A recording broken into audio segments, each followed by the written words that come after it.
لیکن اگر حقارت اور سختی کا معاملہ کیا جائے تو اپنی جان تک گنوا دیتی ہے۔ جب حضور اکرم صلی اللہ علیہ وسلم اس قدر محبت کا معاملہ فرماتے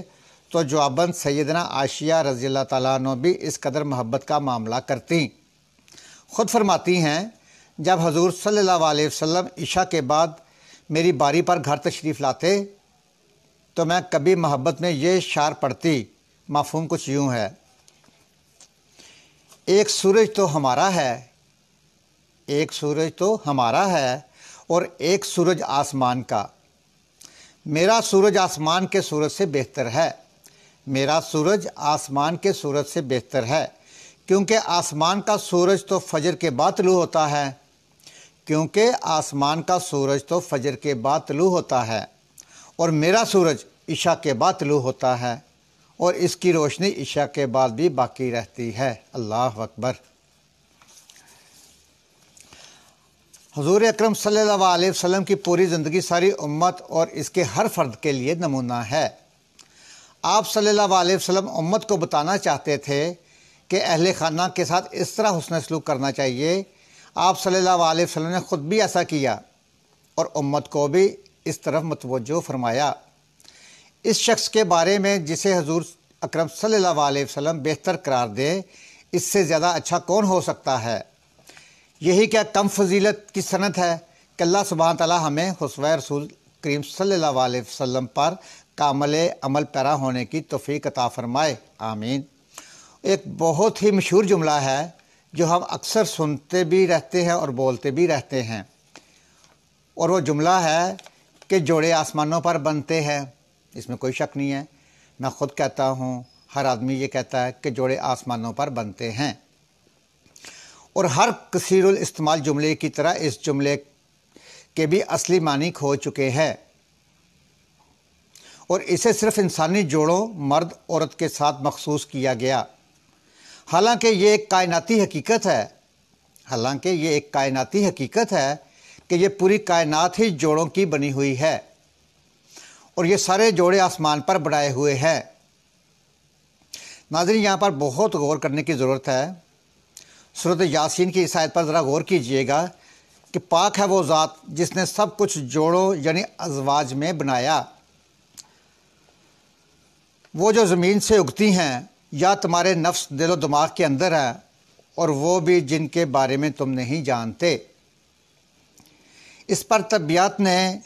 ثابت کیا ہے کائنات بھی انتشار اور ارتکاز کے جوڑے یا زوج کا نتیجہ ہے۔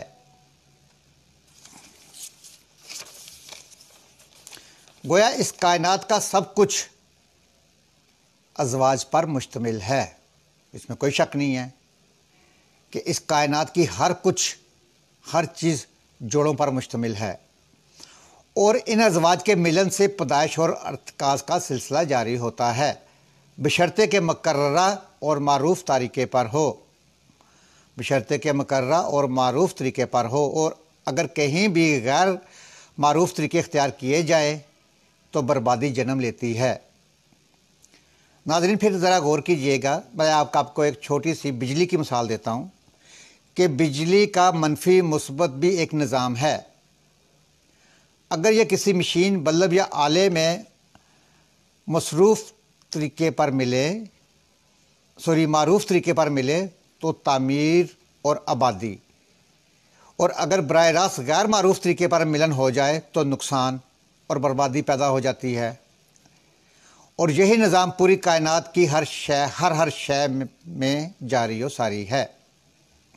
کہ یہی نظام پوری کائنات کی ہر شے میں جاری و ساری ہے۔ جب بھی جہاں بھی کوئی نظام یا جوڑا یا منفی اور مثبت غلط طریقے پر ملتے ہیں تو ان کا نظام توڑ دیا جاتا ہے تو بربادی جنم لیتی ہے، چاہے وہ مادی ہو یا غیر مادی، کیونکہ اس کائنات کا پورا وجود ہی مادے اور توانائی کے نظام پر مشتمل ہے۔ جس طرح میں نے بجلی کی مثال دے رہا ہوں کہ بجلی توانائی ہے، لیکن مادے کے بغیر نہ تو پیدا ہو سکتی ہے اور نہ ہی کچھ کر سکتی ہے، کہ جیسے کہ ہم لوگ پنجابی کا ایک لفظ یوز کرتے ہیں کہ یہ ٹھنڈی تار ہے، یہ گرم تار ہے، اگر گرم تار ٹھنڈی والی بھی جگہ پہ لگ جائے گی اور ٹھنڈی تار گرم جگہ پہ لگ جائے گی تو وہ اس کا رزلٹ آپ کے سامنے، وہاں پہ پٹاخے بولنے شروع ہو جائیں گے، پورا نظام درم برم ہو جائے گا، تاریں جل جائیں گی، حتیٰ کہ یہاں تک کہ ٹرانسفارمر جل جاتے ہیں۔ جس طرح بجلی کی مثال دی ہے، بجلی توانائی ہے لیکن مادے کے بغیر نہ تو پیدا ہو سکتی ہے اور نہ ہی کچھ کر سکتی ہے جب تک تاروں، کھمبوں وغیرہ کی مدد حاصل نہیں ہوتی، کہ جب تک بجلی کو تاروں، کھمبوں وغیرہ کی مدد حاصل نہیں، تو وہ دیکھا ہے کہ کھمبوں کے اوپر سے گزر کر وہ تاریں جاتی ہیں پراپر اس جگہ پر اور وہ مادی ہوتے ہیں۔ پھر آگے جہاں جہاں بھی اس کا ملن مادے سے ہوتا ہے، کسی مشین میں، بلب میں یا کسی بھی آلے میں، تو کچھ بھی کر لیتی ہے، لیکن اکیلے اکیلے کچھ بھی نہیں ہوتی اور نہ کر سکتی ہے سوائے نقصان اور ضائع ہونے کے۔ چنانچہ جب نظام یا جوڑے ٹوٹتے ہیں یا اپنا کام چھوڑ کر دوسرے کا کام کرنے لگتے ہیں تو وہی اور ایسا ہی ہوتا ہے جیسا کہ ایٹم یا بجلی کے منفی و مثبت کو غلط طریقے سے یکجا کیا جائے۔ اب بجلی کی تاروں منفی کی جگہ مثبت کو لگا دیں اور مثبت کی جگہ منفی کو لگا دیں، جیسے کہ میں نے آگے پنجابی میں آپ کو آسان لفظوں میں سمجھایا ہے کہ منفی کی جگہ مثبت اور مثبت کی جگہ منفی کو لگا دیں، تو ایک عام سی بات ہے کہ اس کا رزلٹ کیا نکلے گا۔ جو جوڑے آسمانوں پر بنتے ہیں، یہ عام سی بات ایک بہت بڑی کائناتی حقیقت ہے، لیکن اس بات کا دوسرا حصہ بھی ہے جو انسان نے چھپایا ہوا ہے، کیونکہ اپنی غلطی یا جرم کو چھپانا یا کسی دوسرے کے سر ڈھالنا انسان کو خوب آتا ہے۔ چنانچہ جوڑے آسمانوں میں بنتے ہیں کا دوسرا حصہ اور زمین پر ٹوٹتے ہیں، کہ جوڑے آسمانوں پر بنتے اور زمین پر ٹوٹتے ہیں یا توڑ دیے جاتے ہیں، یہ دوسرا حصہ چھپائے ہوئے ہیں ہم، کیونکہ قدرتی اور آسمانی جوڑوں کو توڑنا ہی انسان کا محبوب مشغلہ ہے۔ چنانچہ کسی کو بھی معلوم نہیں کہ اس وقت انسانی معاشرے میں اکثر جوڑے ٹوٹ پھوٹ کا شکار ہیں۔ منفی نے مثبت کا روپ دھار لیا ہے اور مثبت کو منفی بنا دیا گیا ہے۔ ازواج کا ہر رکن اپنا کام چھوڑ کر دوسرے کا کام کرنے پر تلا ہوا ہے، اپنے دائرے سے نکل کر دوسرے کے دائرے میں داخل ہوتا رہتا ہے۔